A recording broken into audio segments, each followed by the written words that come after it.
Welcome, beautiful souls. This is going to be a video and a little small collective reading for the spring equinox, which is taking place on the 23rd of September for those in the southern hemisphere.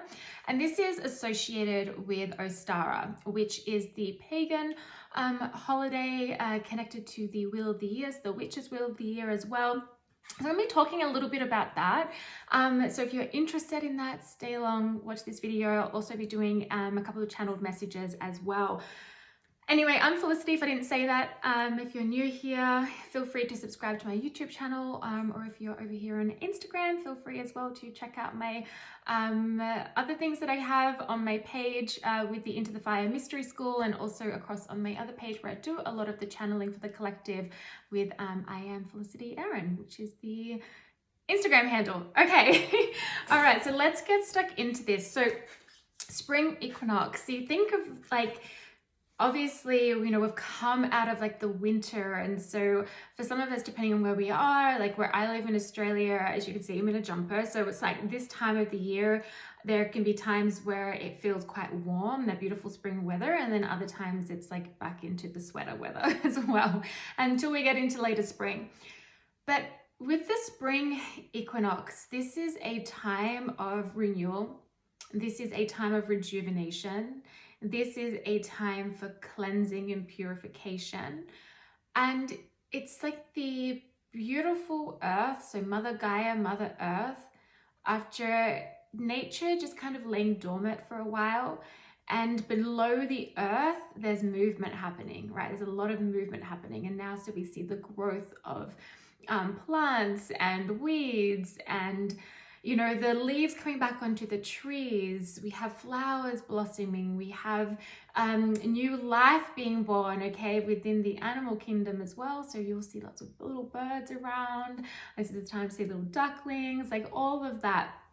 So when we think of the spring equinox, this is the time of stepping out of that long winter, the period of rest, the period of even some, like, you know, death on the metaphorical level, the metaphorical sense, and moving into this rejuvenation, right? We've had like a rest, you know, for at least some of us. If you work with the seasons, like I myself for winter, of course there were times I was still busy, like hello life, but and have a business, but still it's a time where I really slowed down. It's a time I really went inward.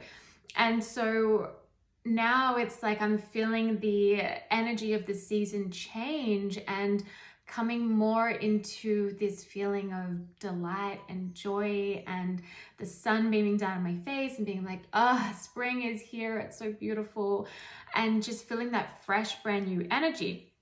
So there are some things that you can do that I do recommend that you do for the spring equinox and for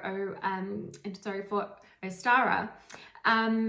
This is a great time to like renew both yourself and your home. Okay, so doing like a big spring clean, so clearing out the clutter, you know, doing some dusting, even like cleansing your house, cleansing your home.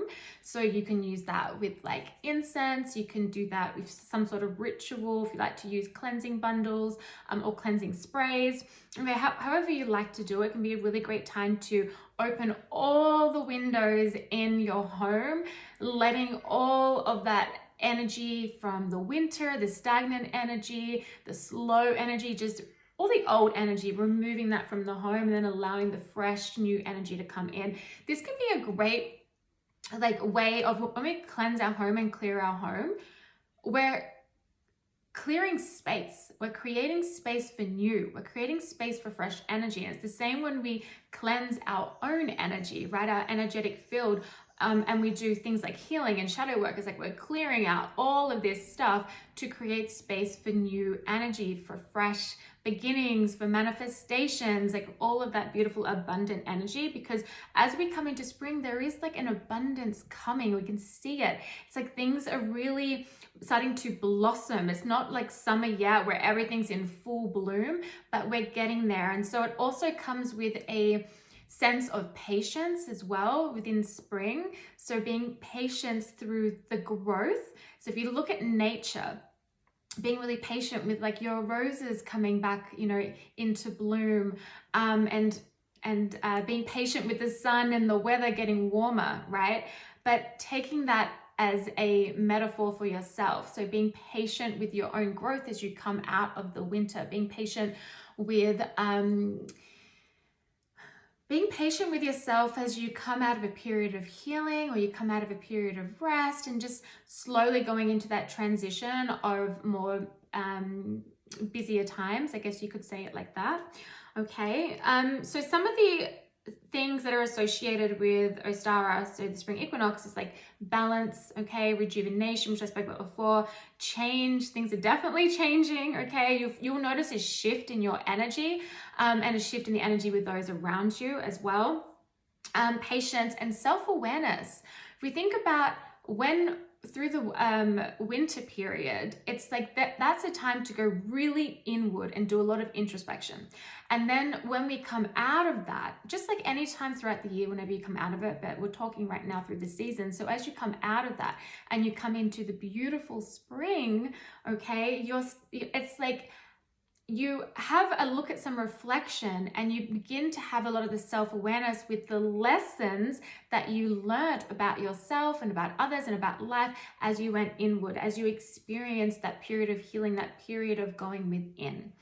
Now, some of the plants, okay, that you can, and even essential oils as well. So there's plenty that you can do that relate to this type of energy for Ostara, but you can use like jasmine, nettle is a great one too. Okay, nettle, making like a nettle tea, like so much beautiful minerals are in nettle tea. So, you know, things like magnesium and iron, and there's just like a lot in there. It's beautiful. Also great if you are someone who suffers from hay fever, okay, it's like an antihistamine.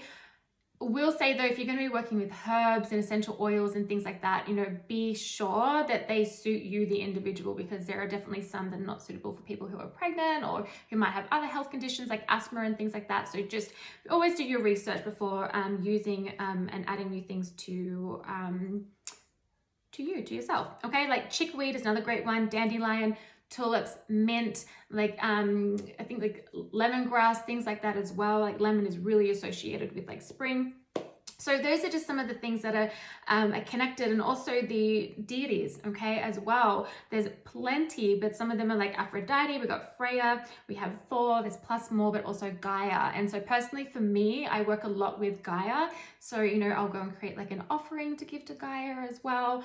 By all means, you don't have to do any of this. This is just me sharing some information, and it might spark some interest in yourself to do even further research for yourself as well, and all of this.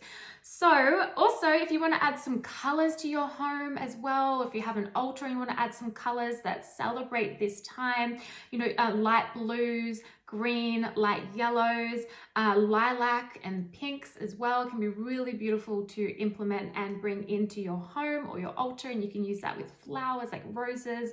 The rose is another great one. You could, you know, do that with fabrics, however you like to do it. All right, so I'm going to move into a couple of messages now for the spring equinox for Ostara. So let's have a look here. I've got a few decks.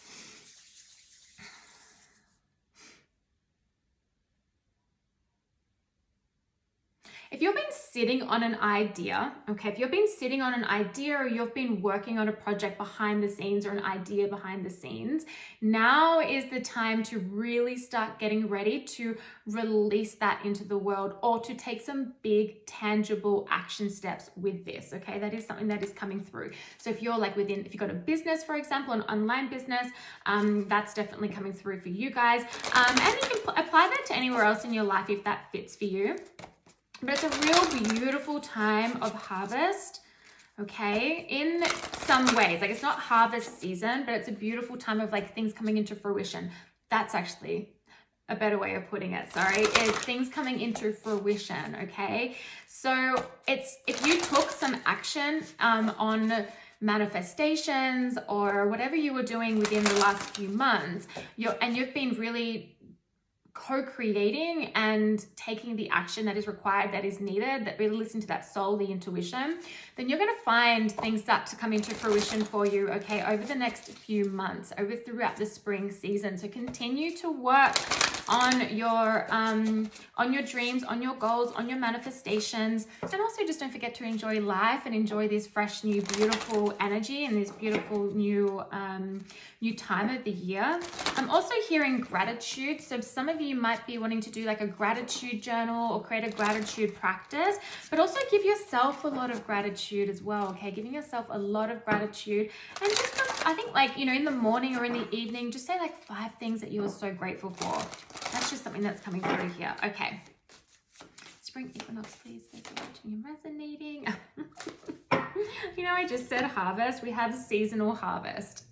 I love this. All right. So getting ready to like pick the fruits of your labor. Like I said, things coming into fruition. They're starting to lean more towards that abundant time. Sorry if you can hear that. Someone's mowing their lawn. Also coming together in celebration with friends, like starting to really get more sociable and things like that, and really spending time with those that lift you up, spending time with those that support you, the ones that you love, like really nurturing those connections and nurturing those relationships. Because you may have had some time over the last few months, the few months that we've just been through, you may have had some reevaluation around connections and friendships, okay? Specifically, I'm getting friendships here, but it could also have been romantic or maybe business partnerships, okay? But you've kind of really realized on who's been there for you and who hasn't been there for you, who maybe was not quite who you thought they were. And so now the message is, okay, so you've had some clarity, you've integrated a lot of this information. So now it's like focus on the good, focus on those that are there for you, those that love you, those that care for you, and nurture those connections, okay? Nurture those connections.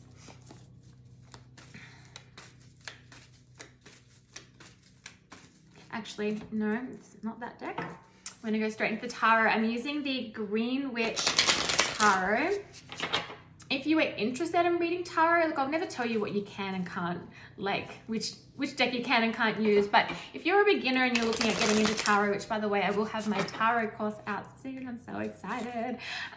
But if you're interested in learning tarot and looking at getting a beginner deck, this is one that's really beautiful, but I don't recommend for beginners. However, I'm not going to tell you that you can't go ahead and get it if you wanted to get it by all means. It is a beautiful, beautiful deck though. Okay, let's see here.